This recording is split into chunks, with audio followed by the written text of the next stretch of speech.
Gregory, oh my word, will not hurt colds. No, for them we should be colliers. I mean, and we being cooler will draw. Aye, while you live, draw your neck out of collar. I strike quickly being moved. But thou art not quickly moved to strike. A dog of House of Montague moves me. To move is to stir, and to be valiant is to stand. Therefore, if thou art unmoved, thou runnest away. A dog of that house shall move me to stand. I will take the wall of any man or maid of Montague's. That showeth thee a weak slave, for the weakest goes to the wall. 'Tis true, the women being weaker vessels are ever thrust to the wall. Therefore, I will push Montague's men from the wall and thrust his maids to the wall.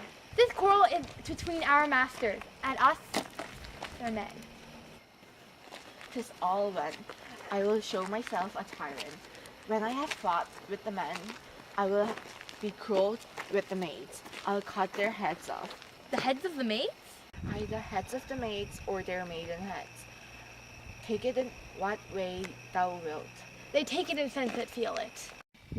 Me they shall feel while I'm able to stand. And 'tis known I'm pretty piece of flesh. 'Tis well thou art not fish, for if thou hadst been poor John. Draw thy tool. Here comes one of the heads of Montague. My naked weapon is out, Crow. I will back thee. How? Turn thy back and run? Fear me not. No, Mary, I fear thee. Let us take the law of our side. Let him begin. I will frown as he walks by, and he will take it as he lists. Nay, as is theirs, I will bite my thumb at him, which is disgrace to him if he bears it. Do you bite your thumb at me, sir? I do bite my thumb at you, sir. Do you bite your thumb at me, sir? Is the law of our side if I say A? No. I don't bite my thumb at you, sir. I just bite my thumb, sir. Do you quarrel, sir? Quarrel, sir? No, sir. But if you do, sir, I am for you. I serve as good a man as you. No, but Well, sir. Say better, for here is one of my master's king's men. Yes, better, sir. You lie. Draw if you be a man. Gregory, remember thy flashing blow. Fools! Put up your swords, you know not what you do. What art thou drawn among these hurtless hinds? Turn thee, Benvolio, look upon thy death. I do but keep the peace. Put up thy sword, or manage to depart these men with me. What drunk and talk of this? I hate the word as I hate hell. All the Montagues and thee. Have at thee, coward. Clubs, bills, and partisans! Strike! Beat them down! down with the Montague! Down with the Capulets! What noise is this? Give me my long sword, ho! A crutch! Why call thou for a sword? My sword, I say. Old Montague is come and flourishes his sword in spite of me. Thou villain Capulet! Hold me not! Let me go! Thou shalt not, dear one, foot to seek a foe. Rebellious subjects, enemies to peace, profaners of this neighbor's safe steel. Will they not hear? What, how, you men, you beasts that quenchify your pernicious rage, with purple fountains issuing from your veins? On pain of torture from those bloody hands, throw your mistempered weapons to the ground, and hear the sentence of your moved prince.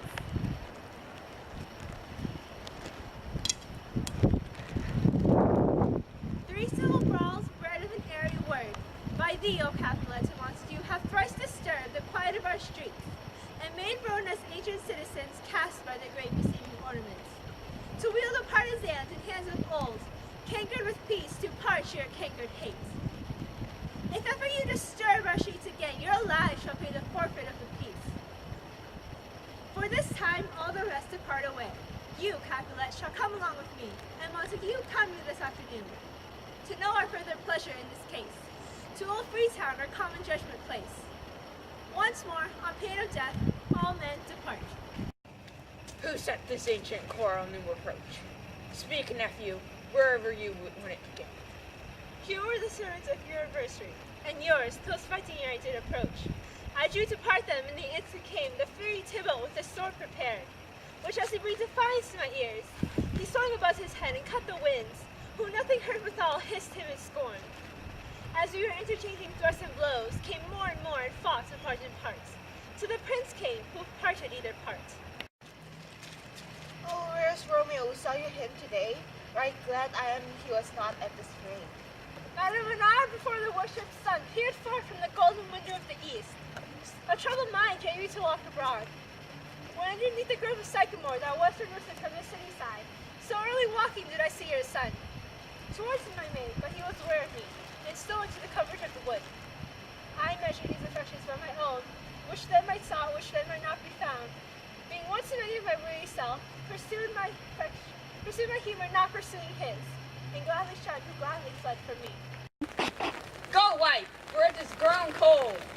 Many a morning have you been seen here, with tears augmenting the fresh morning dew, adding to clouds more clouds with his deep sigh, but also soon as the all-cheering sigh. Should the farthest east begin to drop, the shady curtains from Aurora's fed, away from light stealed home, my heavy son. In private in his chambers he pens himself, shuts up his windows, blocks fair daylight out, and makes himself an artificial light. Black and pretentious must his humor be, unless good counsel may the cause remove. My noble uncle, do you know the cause? I neither know it, nor can learn of him. Have you importuned him by any means? Both by myself and many other friends, but he, his own affection's counselor, is to himself, I will not say how true, but to himself so secret and so close, so far from sounding and discovered, as is the bud bit with the envious worm, ere he can spread his sweet leaves to the air, or dedicate his beauty to the sun. Could we but learn from whence his sorrows grow, we would as willingly give cure as known. I will go search for him. So will you, please step aside. I'll know his grievance or be much denied. I would thou wert so happy by say to hear true shrift. I will away.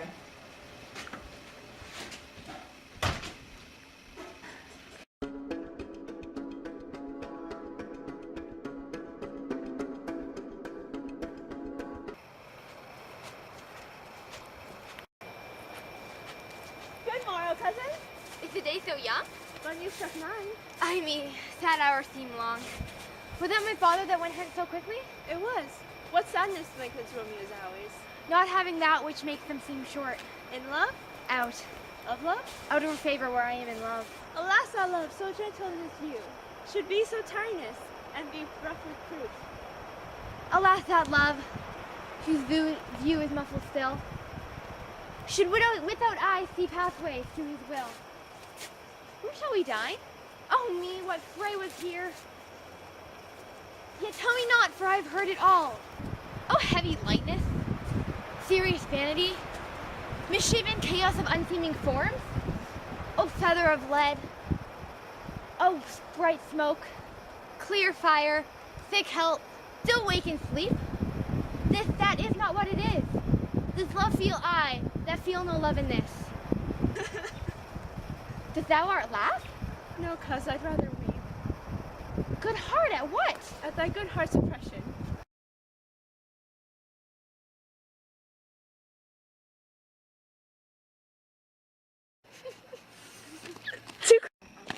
The heads of the maidens?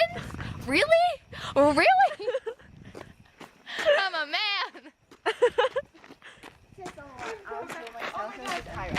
When I have fought with the man, It's getting colder.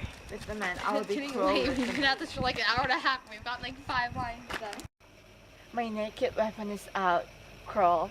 I will back thee. How? Turn thy back and run? Fear me not. My naked weapon is out, crawl. I Will back thee.